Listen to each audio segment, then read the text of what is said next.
Hey, good afternoon, everybody. What's going on? This your girl Tiffany. I'm here live in effect. And before I get started, please make sure you like the channel, subscribe to the channel, hit the notification bell. So I want to get back on the topic of dealing with Black history in Atlanta history. Okay, so there's a lot of history regarding to the city that has not been covered, right? Especially when it comes to Black people. Okay, so it's only certain aspect of Atlanta that we know about regarding to African Americans. Now, however, one of the historical landmark, right, communities in Atlanta that's not often talked about or not even really brought up into the conversation or recognized as far as his historical wise is Lightning. So before there was Mercedes-Benz Stadium, before there was a Georgia Dome, before there was a Georgia World Congress Center, there was Lightning. Now, the name Lightning, I have yet to figure out as to why they call it Lightning, but that was the name of the neighborhood, Lightning. Okay. All right. So it was an African American working class community, right?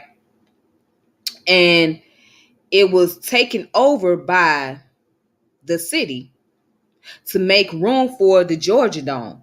So the Georgia Dome came into existence in 1992. All right. So before then, the Falcons were playing in what was called the Atlanta Fulton County Stadium. Okay. The Atlanta Fulton County Stadium was located right over there on Hank Aaron's Drive, over there in Summer Hill area. So now that area is a parking lot and it was taken over by Georgia State. Okay. So both the Braves and the Falcon played in that stadium for a long period of time. Then the Falcons had left once the Georgia Dome got built in 92. Then the Braves had left and they went across the street to Turner Field, which was built in 96, opened up in 96 rather. And they demolished the Fulton County Stadium. Okay. So if you ever visit Atlanta and you go into the area, there's like a some type of like a recognition to pay homage to Hank Aaron. He had over, I think he had over 366 long home runs or something like that. I can't remember exactly how many home runs he had, but it shows the amount of home runs that he had and the year that the Fulton County Stadium was built. So it was built from 1966 and it was demolished in 1996. Okay, so it lasted for 30 years. It lasted for 30 years. All right, but anyways, yeah, the question becomes how come we don't hear much about Lightning? Why did they not ever talk about Lightning? And it's so many Black communities, old Black communities, that is not even brought up in the Atlanta history. Yeah. So that's how much of a Black Mecca Atlanta is, because there's a lot of Black communities, but you don't hear much about. So the question is why you don't hear much about Lightning.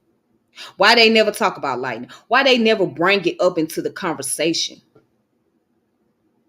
Why is there no commemoration for the area? Why is there no landmark in the area? A historical landmark.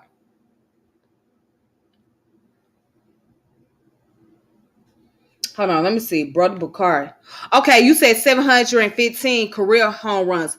Thank you. Thank you for correcting me. 715 career home runs. Yeah. So yes, over there in that area in Summer Hill, right? Where the stadium used to be, they had the list, the number of home runs that he had, and also the time that it was built from the time it was demolished. All right, so yeah, thank you for bringing it up because I had forgot how many home runs he had. I know he had a whole lot, but I just couldn't remember right then and there. Oh, wow. You never heard that Community? Yeah, Lightning. Wow. Brother Bakar said he ain't never heard of Lightning. Lightning, yeah, was around way before there was a Georgia Dome, the World Congress Center, and the Mercedes-Benz Stadium. As a matter of fact, I got some information that I want to post up and I want to share with you guys. Okay. So I tried to gather as much as I could. Um, so it's not really a whole lot of information on this particular area, but it's enough to share it with you all. And if you guys want to have a discussion with your loved ones or if you reminisce on it, you can as well. So there's some people that might be familiar, especially the old heads, right? They might be familiar with the area because either they grew up in the area or they knew somebody that grew up in that community. And then there's those who ain't never heard of it, right? So how I came across it, I heard about it because one of my relatives had told me about it, right? And they brought out, I said, well, I never heard the name Lightning. And they was like, yeah, that's what it was called. It was called Lightning. And over there where the Georgia Dome and all the and the Georgia World Congress Center, that's where Lightning used to be. I said, well, I ain't know nothing about this.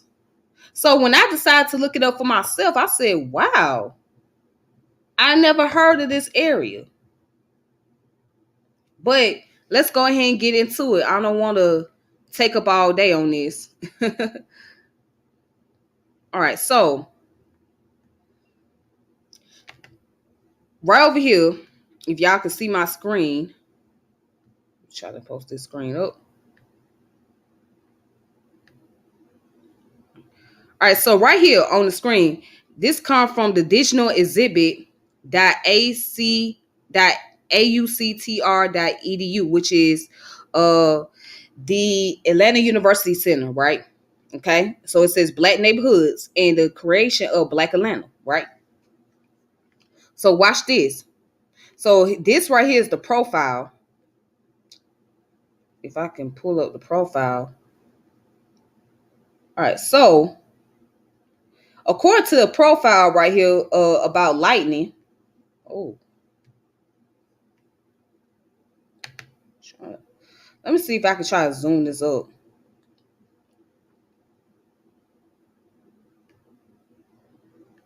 Nope.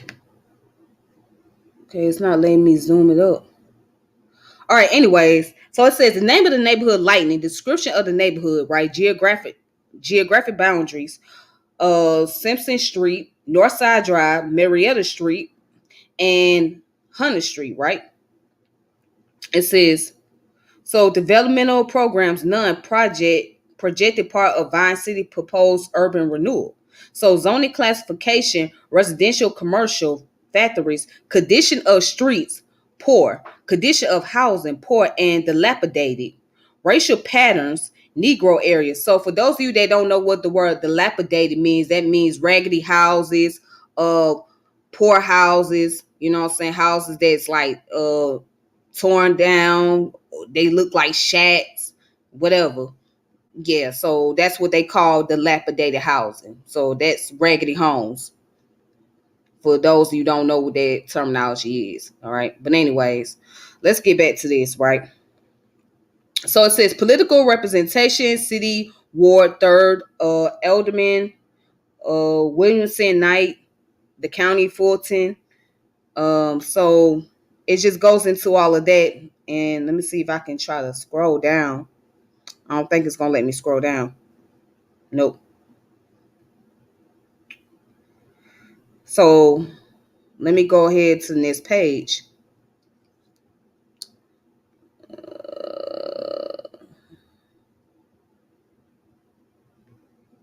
Okay, hold on. I'm trying to get this together. Okay, so it says public service continue housing inspection schedule. Left blank. Public transportation 2 bus line down Magnolia Street and down Simpson Street. Okay, so again, it's just giving giving a profile of what the neighborhood was like at that time period, right?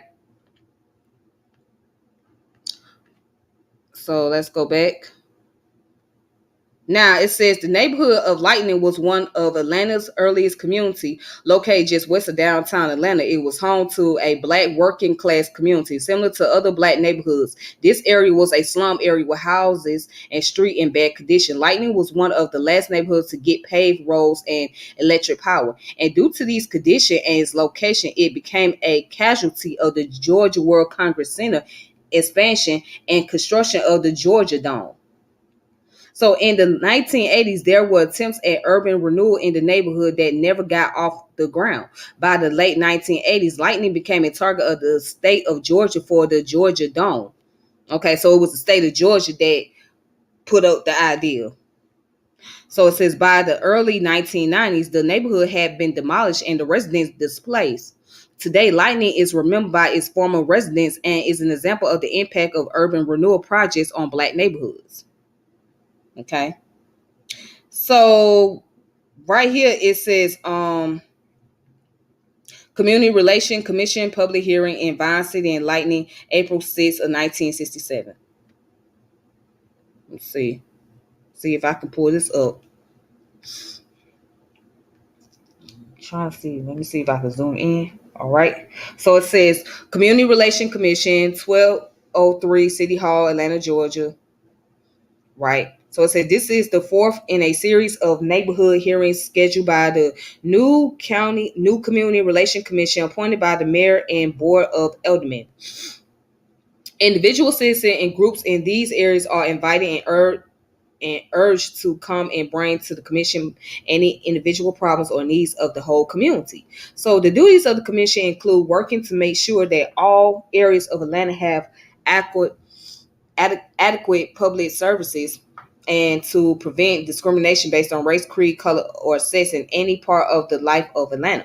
For further information, contact Community Relation Commission, 1203 City Hall, right, or JA 2-463 extension 433. So chairman of the commission is Mr.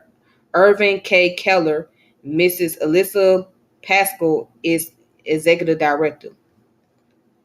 All right.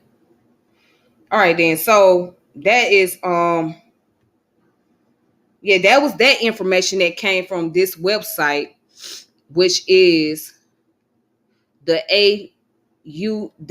Atlanta University Center, right? So it came from their website, and that's all the information that was available. They had about Lightning or whatnot, but so far what we know is that Lightning was a very poor community, and it was a working class community. Yes, exactly. That's around the Vine City area. Yeah, as a matter of fact, uh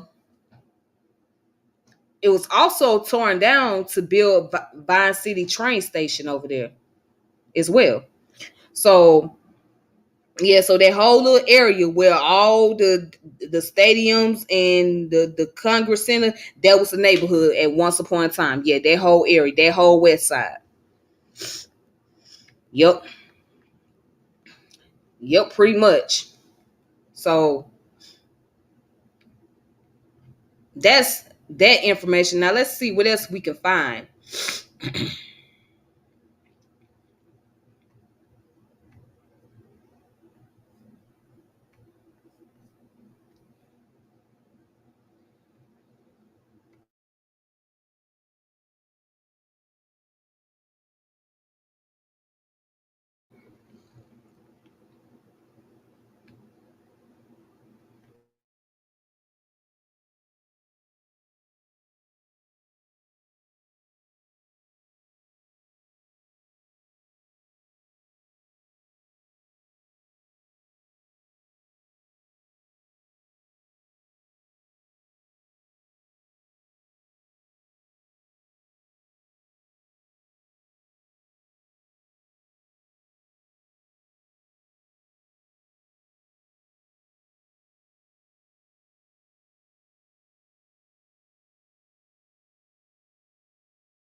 So yeah, anyways,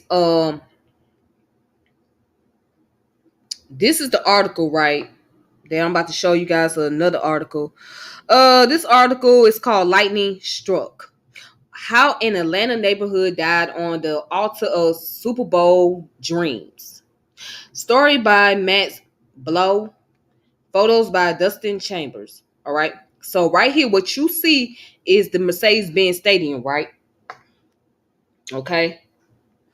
Right over here with the Mercedes-Benz Stadium, this was Lightning neighborhood. All of this was Lightning right here. And of course, the Congress Center is like somewhere behind it. You can't really see the Congress Center, but yeah, all of that was Lightning. All right. But let's go ahead and let's get into this subject.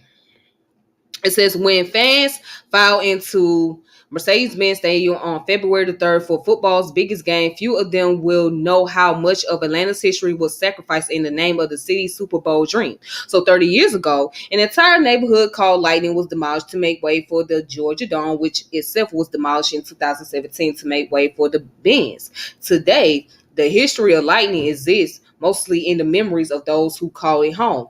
Max Blow and Max was it Max Blow, Max Blau? Yeah, Max Blau and Dustin Chambers have gathered their stories. All right, so it says on February 3rd, an army of 75,000 football fans will flock to Atlanta's west side, right? So they'll tailgate in the parking lots. They'll trash talk their rivals before night falls. They'll file into the Mercedes-Benz Stadium, a $1.5 billion arena grand enough to be labeled an American cathedral. From the comfort of homes and bars, millions more will watch the 53rd annual battle for the Vince Lombardi Trophy as they stare into the glow of their TVs, chugging beers and trumping chips. They'll also get their fill of God, country, and corporate advertising. Okay, so I think this article came about somewhere around 2019 or 2020. Yeah. So, anyways, by the time the Super Bowl Sunday ends, hundreds of millions of dollars will be spent on ticket sales, hotels, and merchandise. If the New England Patriots win, no, so that was around 2017. Yeah. So if the New England Patriots win, the residents of Boston will party in the streets to celebrate their sixth Super Bowl victory. If the Los Angeles Rams pull off an upset, Southern Californians will march in the streets to lionize the Rams for their first NFL championship. If you discount the 2001 Super Bowl victory when the team was in St. Louis. All right, so those fans won't know the true cost of admission to the Super Bowl. Some may recall that building Mercedes-Benz Stadium required the displacement of two of Atlanta's oldest black church, Friendship Baptist and Mount Vernon Baptist, for the total of $34 million. So few might realize that decades earlier, nearly a dozen other churches had accepted 5 and 6 figures offers in the late 1980s and the early 1990s to move out of the path of the Georgia Dome, demolished in 2017 to make way for the Benz, and the Georgia World Congress Center, which continually hosts convention in the city. So virtually none will remember the black community originally displaced in pursuit of Atlanta's Super Bowl dream, except the people who lived there in the long gone neighborhood called Lightning. All right, so these are the residents that were living there during the time period, and they recall its history. So, okay, these are the pictures of the resident, the former resident, rather. So it says many years ago, Ronald Monroe had an easy answer to the question, where is your family from? He could pull out a map of Atlanta, place his finger on downtown Atlanta, and move it west towards Northside Drive. And on the left side of the street, he see Vine City, the neighborhood where the Reverend Dr. Martin Luther King Jr. raised his children. On the right, Monroe would find the black working class community of Lightning. His grandparents lived there. On Sunday, he and his cousin would travel to their corner store to raid the shelves for candy. And they would then find cardboard boxes, climb up a nearby hill, and slide down until their butts hit the street. It was simple fun. Monroe, now 60, says, I can't think of nobody not wanting to go. So one of Atlanta's earliest community, Lightning hosted church revivals in the 30s and moonshine alleys in the 40s and industrial booms in the 50s and the civil rights movement in the 60s. Although it was surrounded by a prestigious institution from Georgia Tech to the historically black colleges of the Atlanta University Center, outsiders frequently associate Lightning with the least of Atlanta, in part because it was among the city's last community to get paved roads and electric power, following a slow decline in the 1980s, fueled by the disinvestment and destruction wrought by urban renewal efforts. So the state targeted the land on which Lightning stood to build the Georgia Dome. It says, but the people of Lightning, the residents and reverends, community activists, and cornerstone owners, the mothers who ran households and fathers who punched the clock at factory jobs, had been largely erased from the story of Atlanta West Side. When asked today where his family is from, Monroe must think carefully, for the answer is far more complicated than it used to be. To the Atlanteans, Monroe holds the title that always designate a native. He's a Grady baby born in Grady Memorial Hospital, the public institution that has cared for Atlanteans of all classes since 1892. He is also a son of the West Side, the West Siders. He's a native of historic neighborhoods like Vine City or even Bankhead. Okay, so all are stand-ins though for where he's really from, which is nowhere, looking at the current map of his hometown. All right, and that's him right there. That's the guy. So it says, I first heard of Lightning 6 years ago as Atlanta city official considered funding Mercedes-Benz Stadium. The neighborhood was being invoked as a reminder of the consequences of forced displacement. Despite those warnings, officials signed off on giving hundreds of millions of taxpayer dollars for the new stadium project, even though the Georgia Dome had opened only 2 decades ago in 1992. In the following month, that Yet in the months that followed, officials stopped referencing Lightning. In the years that followed, officials would pay for mural and statues to honor the West Side civil rights legacy, even erecting a historical marker for the Georgia Dome, which had been imploded at the ripe old age of 25. But Lightning's memory vanished like a flash in a stormy night sky. It's a tragedy that Lightning went away the way that it did, says Atlanta City Council member Michael Julian Bond, who was raised a short walk from Lightning and later canvassed the neighborhood with his father, civil rights icon Julian Bond. There's probably so much history that's been covered over, dredged, dug up, taken away from areas, and we'll never know. Yep.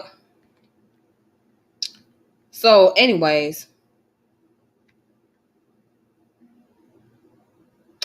uh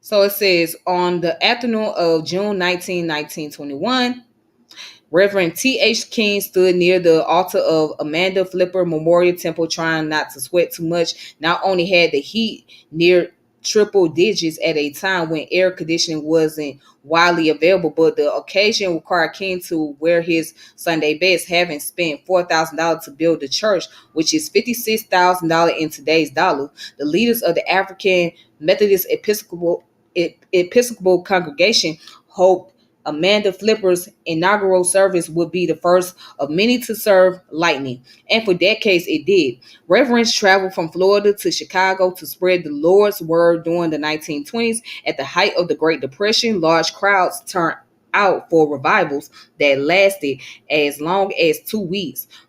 Reverends preached fiery sermons about sin and redemption like a choir backed Samuel L. Jackson. The pastors employed worshipers to rise up to fill those halls with joyful noise.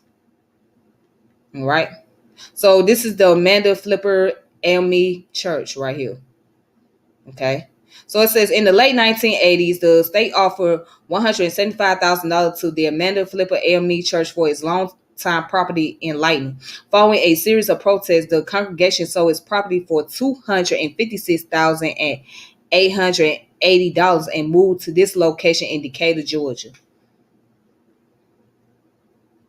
Wow. So these are the residents that's pretty much speaking on what was like growing up in this area. So right here, all the names that you see, those were the former residents. I won't really go into all of that, but yep. So yep, these are the former residents over here. All right.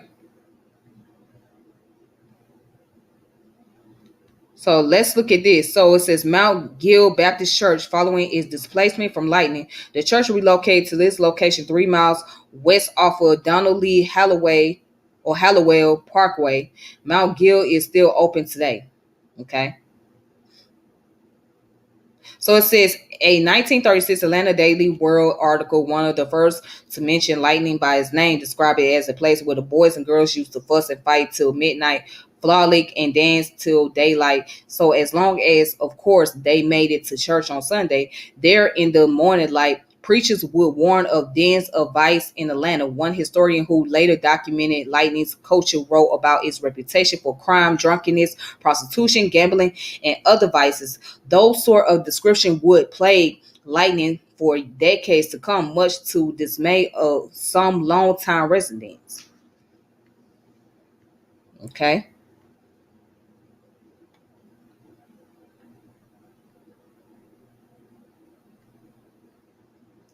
All right. So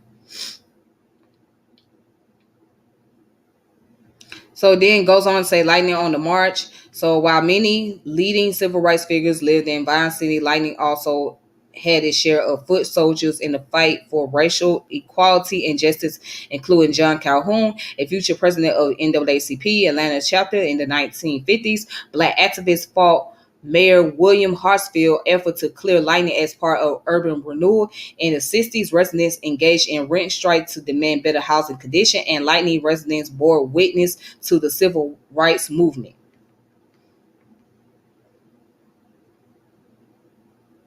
All right, so that's City Council Michael Julian Bond. He's the son of the late Julian Bond.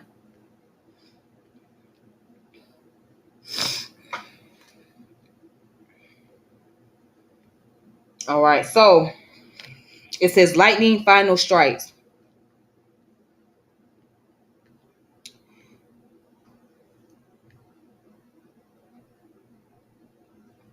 Okay, so right here, this is the Georgia World Congress Center right over here in this area. And this is where the neighborhood once stood at, right up in here.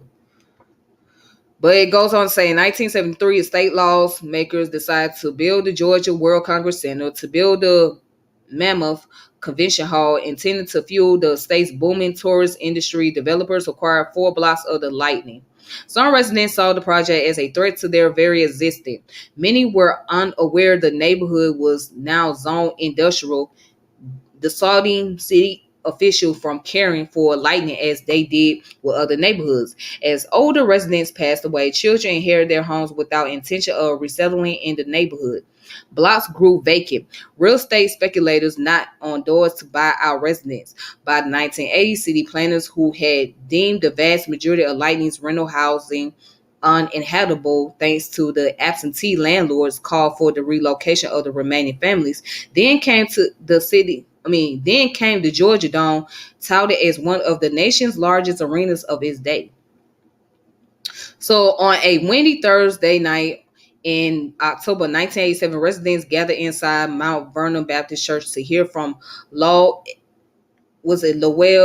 Evan, presidents of Georgia Stadium Corporation, who sought to seize the worries of Lightning and Vine City residents about the impact of the Georgia Dome.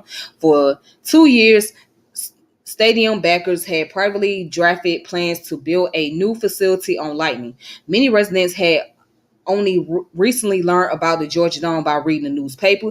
They collected hundreds of signatures demanding public hearings about the dome, which was expected to cost more than $150 million at that time. That night, Evan pledged to include the community moving forward, but roughly 100 West Side residents, including Ward, expressed their concerns, and Reverend Sherman A. Baker, the pastor of Mount Vernon Baptist Church, had recorded his worries onto a cassette tape from a hospital bed and asked for the tape to be played at the meeting. He criticized Mayor Andrew Young for letting Dr. King's good dream fade from the communities in the path of the stadium. And Reverend Timothy McDonald, then affiliated with the Southern Christian Leadership Conference, warned official, "You ain't fought until you fought the black church. There is no power like the power of God's people. It would not happen here." All right.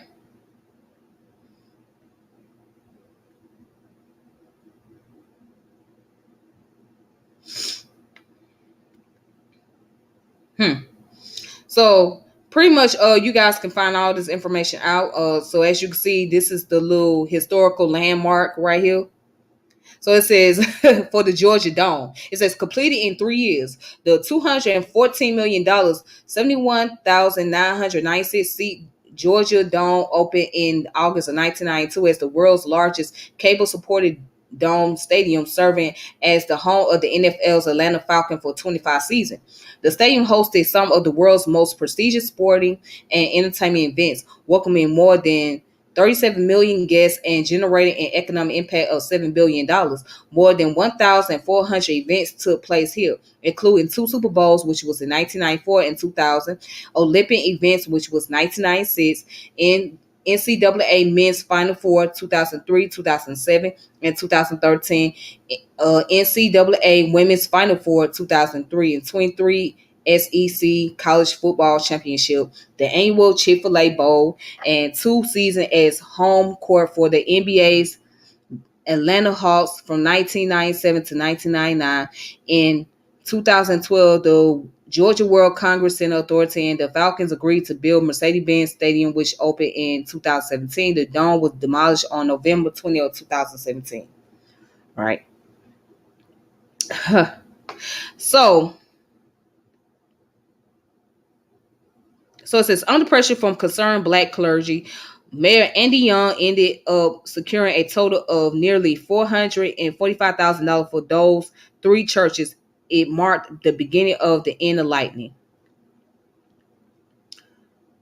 Wow. So, anyways, I ain't gonna go into all of this, but that's enough information to let y'all know that pretty much the history been wiped away, and we have to understand how the game politics work. So they pretty much put a landmark, a historical landmark for the Georgia Dome, but not a historical landmark for lightning, right? So for many of us, we believe that it's a form of disrespect, right? Which it is. It's a form of disrespect on all levels. Because how's that you going to acknowledge something that was not around long enough? But that's the game of politics. And in the article, it was mentioned where a reverend criticized Andrew Young for giving in to having a Georgia Dome built in that area, right? Because around that time, he was the mayor. And he said that crushed Dr. King's dream. And the reason why that man said that, because Dr. King, what Andrew Young was Dr. King's right-hand man. So if Dr. King was alive and he saw that this was happening, he would have gave a strong criticism to him as well. This is why, and remind you, this is all taking place under the Democratic leadership, under the Democratic Party. All of this is happening. Now, we got to ask ourselves as black folks, right? That's been voting for Democratic for years. What has the Democratic Party really done for black people collectively? What has it really done?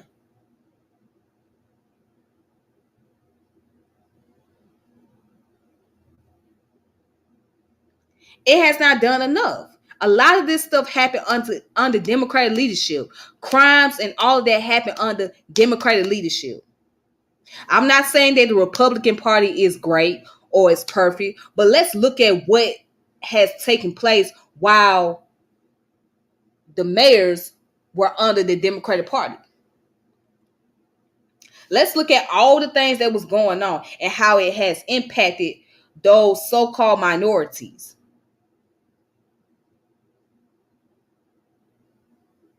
Those who are in the lower class. These people did not benefit anything from this. Matter of fact, it benefited those who were in the middle class and upper class community than it did with the lower class and working class community.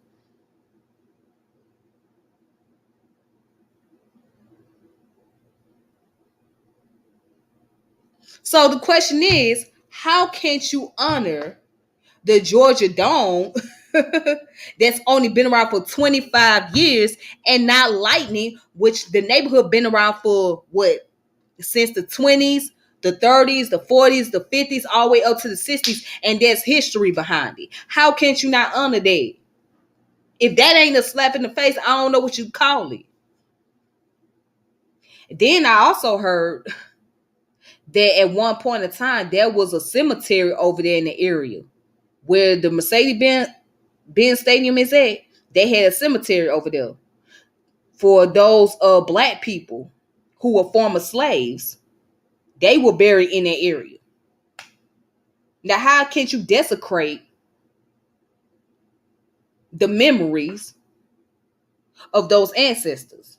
If that is the case, I'm not sure because I don't really know much about that area like that. But how can you desecrate the memory of our ancestors that was over there, that's buried on that land? But this is no surprise. This is go to show you the disrespect that these people don't care. It don't matter. Now the question becomes why. Now you see why some black people don't care to identify with being American. Some black people don't care to identify with this country, or they don't care too much about this government because it's like, why should we care about the government when the government do not respect us? They don't respect us enough. Why should we care? Because at the end of the day, money talks. Money talk. So this goes to show you, even when you vote for your own people to be put in a position of power, it does not mean that they're going to always represent you or represent the struggle that you stand on. Because once they get paid a certain amount of money, or when they see a certain amount of revenue coming for the city to help build the city's economy, everything else is getting thrown out the window. They don't care about black history like that. They don't care about black monuments, or they don't really care too much about the historical landmarks or whatnot. It doesn't matter. It has no importance. If it ain't talking millions of dollars, if it ain't generating revenue for the city in itself to build up the economy for a certain group of people, then it doesn't play any significance. And gentrification ain't went nowhere. This was built by design. This was created by design. It's no mistake. So it's not like these politicians don't know what they doing. They know exactly what they doing. They know what game to play. They know exactly what they doing, man, and they know what game they are playing out here. Oh boy.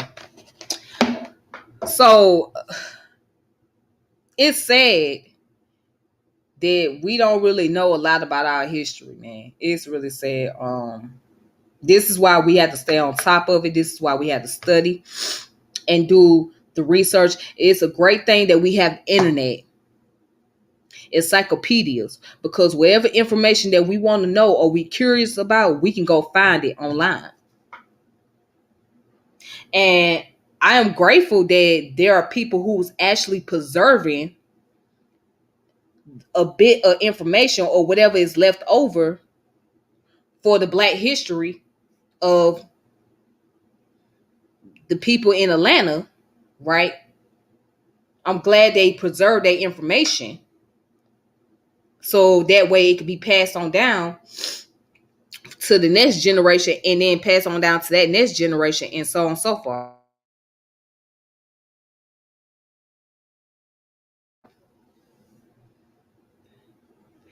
it's a wonderful thing. I could tell you that is a wonderful thing. But at the same time, it's sad. And these people done put up fight for years. They done put up fight to get the community right, to get adequate resources. These folks done went without electricity. They went without uh, their roads being fixed. So they done went a long period of time without having a road fixed, right? And also they done went without electricity.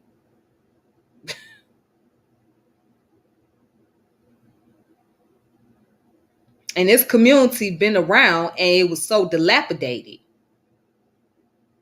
They weren't getting help for all these years. But again, when you deal with redlining and the properties are cheap in a dilapidated area, and investors come in talking, having conversation with the city councils and the mayors or whatnot, and they bring up a good deal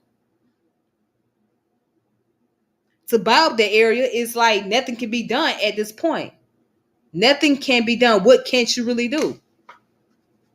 Anyways, so that's all I got for tonight. I hope you all have a good one, and I hope you guys learned a little something. So until then, y'all be safe out here. This your girl Tiffany, and I thank you for tuning in. Shout out to Brother Bakari. Peace and power and elevation. Until next time, play it safe. All right.